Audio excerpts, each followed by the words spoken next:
धर्म यात्रा चैनल में आप सबका स्वागत है। नमस्कार। आज का हमारा विषय है सुशांत सिंह राजपूत का जो निधन हुआ है, वो जो पंचतत्व में विलीन हो गए, क्या असली मुजरिम या फिर इसके पीछे का जो सच्चाई है, क्या रीज़न है, हकीकत क्या है, इसके बारे में पता चलेगा कि नहीं। ये हमारे पास इसका प्रश्न आया था और मैंने उस प्रश्न को तुरंत नोट डाउन किया और प्रश्न शास्त्र के माध्यम से इस बात तक हम पहुंचना चाहते हैं कि क्या कुछ हुआ उसमें, ये दूध का दूध और पानी का पानी होगा कि नहीं। इस बात की जानकारी हमें कैसे प्राप्त हो, इसके लिए मैंने डेट नोट किया और डेट और टाइम से, उस टाइम का तत्काल लग्न कुंडली बनाने से हमें इस चीज़ का जानकारी जो है वो प्राप्त होती है। इस बात का, चूँकि प्रश्न शास्त्र के बहुत सारे ऐसे ग्रंथ हैं जिसमें इसका वहाँ पर उल्लिखित है कि इस तरह से आप जान सकते हैं कि कोई भी काम, ये चीज़ हो सकता है, नहीं हो सकता है, कैसे हो सकता है, एफर्ट अधिक लगाने हैं, कम लगाने हैं, ये सब। तो अभी जो विषय है उस पर यह है कि सुशांत सिंह राजपूत के बारे में, वो जो पंचतत्व में विलीन हो गए, तो क्या ये पता चलेगा कि ये कैसे हुआ। तो हम देखते हैं कि मकर लग्न है, 5/31 का ये लग्न है, 16/8/2020।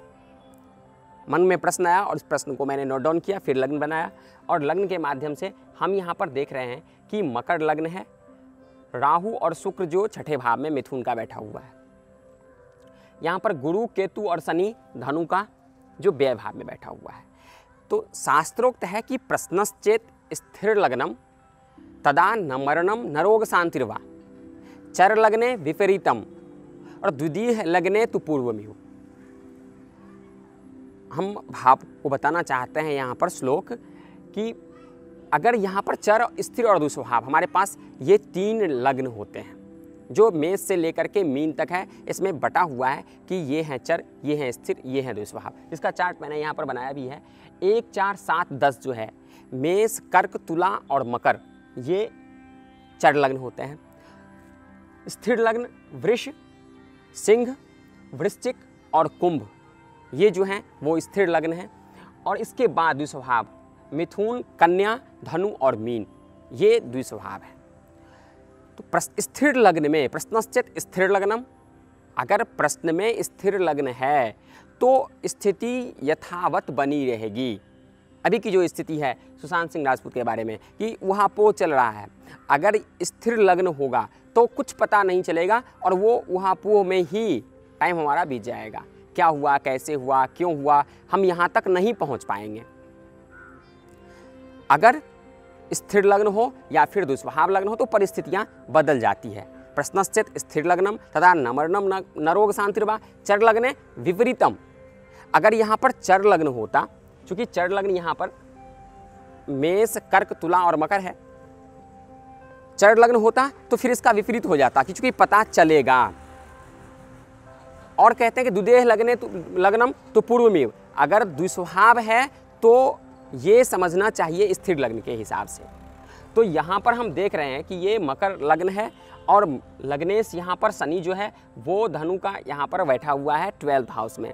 और यहाँ पर शुक्र की जो है वो पूर्ण दृष्टि है, 7th दृष्टि से 1, 2, 3, 4, 5, 6, 7 ये देख रहा है।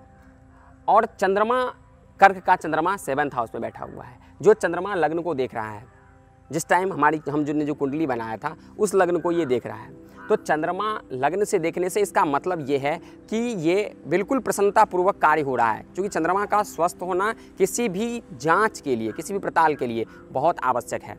तो चंद्रमा यहाँ पर बहुत बढ़िया स्थिति में, कर्क का चंद्रमा अपने घर का चंद्रमा है, कर्क स्वामी है उसका, और स्वामी के साथ रहने से चंद्रमा जो है वो बहुत बढ़िया इफेक्ट डालेगा उसके ऊपर में, और ये चीज़ पता करने में सहायक होगा चंद्रमा।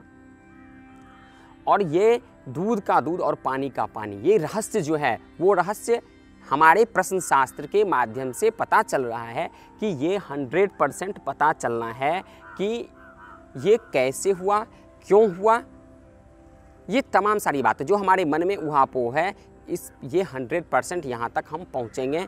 क्योंकि यहाँ पर शुक्र और गुरु ये दोनों शुभ ग्रह हैं जो, और साथ में शनि जो लगने से, लग्न जिस टाइम में मैंने लग्न नोट डाउन किया था उसका लग्न, तो लग्न में यहाँ पर शनि और गुरु एक साथ होने से, गुरु जो है यहाँ पर पराक्रम भाव का स्वामी ये भी है, तो पराक्रम भाव का स्वामी होने से, और अष्टम से अष्टम भी है, तो अष्टम जो है वो आयु का स्थान है, और अष्टम से अष्टम उससे भी हम आयु का प्रेडिक्शन करते हैं। तो यहाँ पर जो बात चल रही है वो आयु के माध्यम से ही, चूँकि पंचतत्व में विलीन होना, आयु का यहाँ पर आयु जो है वो ख़त्म हो जाना, ये चीज़ दिख रहा है। तो और इसका जांच जो पड़ताल है वो, तो ये चीज़ दोनों की जो है संभावनाएं इसलिए बन रही है कि यहाँ पर जो अष्टम से अष्टम बृहस्पति है वो यहाँ पर लगने शनि के साथ बैठा हुआ है, और शनि के साथ बैठने से यहाँ पर चूँकि ये गुत्थी उलझती क्यों दिख रही है, क्योंकि ये दोनों अभी वक्री हैं, शनि भी वक्री हैं और गुरु भी वक्री है। तो गुरु और शनि के वक्री हो जाने से ये इस तरह की गुत्थियाँ जो है वो बन जाती है, सुलझने में थोड़ा टाइम लगता है। लेकिन यहाँ पर चंद्रमा और शुक्र की स्थिति बहुत अच्छी है, क्योंकि शुक्र भी अपने मित्र के साथ बैठा हुआ है और चंद्रमा भी कर्क का बैठा हुआ है। चंद्रमा लग्न को देख रहा है और शुक्र जो है वो शनि गुरु को देख रहा है, एक लग्न को देख रहा है और एक लग्नेश को देख रहा है। तो लग्न और लग्नेश दोनों की स्थिति अच्छी हो जाने से ये साफ और स्पष्ट दिख रहा है कि यहाँ पर ये चीज़, और एक चीज़ यहाँ पर हम बताएं कि 11th हाउस मंगल जो है वो मंगल बैठा हुआ है 3rd हाउस में, तो 3rd हाउस से आयु का कनेक्शन बन रहा है। यहाँ पर आयु का स्थान से इसका कनेक्शन जो बन रहा है, इससे ये बताएं लग्न के माध्यम से, प्रश्न लग्न के माध्यम से और हमारे प्रेडिक्शन के हिसाब से हम यहाँ तक पहुँच रहे हैं कि इस गुत्थी को बिल्कुल हम सुलझा लेंगे, या जो भी कोई टीम बैठी हुई है वो सुलझ करके, और हमारे सामने ये बात साफ और स्पष्ट आ जाएगा कि इस कारण से ये चीज़ हुआ था, इसमें क्या रहस्य छुपा हुआ है, और क्या जो कुछ भी होगा वो हमारे सामने आएगा, इसमें नो डाउट। बहुत बहुत धन्यवाद। त्रा चैनल में आप सबका स्वागत है। नमस्कार। आज हम लेकर के आए हैं सेलिब्रिटी, सब जानते हैं, आप सब इनके नाम से वाकिफ़ हैं, सुशांत सिंह राजपूत। अफसोस की बात है कि वो आज हमारे बीच नहीं है, लेकिन जन्मांग चक्र प्लैनेट की स्थिति, प्रभाव उसका आज भी हमारे मन मस्तिष्क में घूम रहा है, दौड़ रहा है कि क्या कुछ ऐसा विशेष था उनकी कुंडली में कि यहाँ तक करने को मजबूर कर दिया प्लैनेट ने।